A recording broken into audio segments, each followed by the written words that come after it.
Details आपने जानी। यहाँ आपको अफसोसनाक खबर देंगे। कराची के इलाके काटोर के करीब ऑयल टैंकर, बस, सुजुकी और गाड़ी में तसादुम के नतीजे में 13 अफराद जाँ बहक जबकि मुतादिद जख्मी हो गए हैं। हादसा सुपर हाईवे M9 पर अंसारी पुल के करीब पेश आया है। इस हवाले से मजीद तफसीलात जानेंगे खान जतोई से। बताइएगा खान जतोई।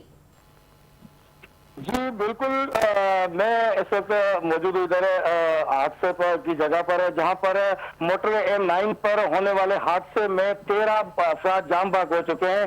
और यहाँ पर जो बताया ये जा रहा है कि जो गलत सिमत से बस जो आ रही थी और हाई जेट, उनकी वजह से ऑयल टैंकर और इनमें तसादुम हुआ, जिसकी वजह से 13 लोग जो है जाम बहक हो चुके हैं।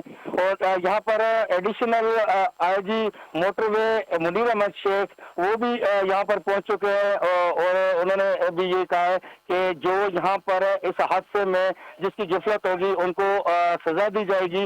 और यहाँ पर SSP मलिर जो है वो भी यहाँ पर आ चुके हैं और उनका भी यही कहना है कि जो शाहराह भुट्टो जो बनाई गई है उससे गाड़ियां आने की वजह से ये हादसा जो हुआ।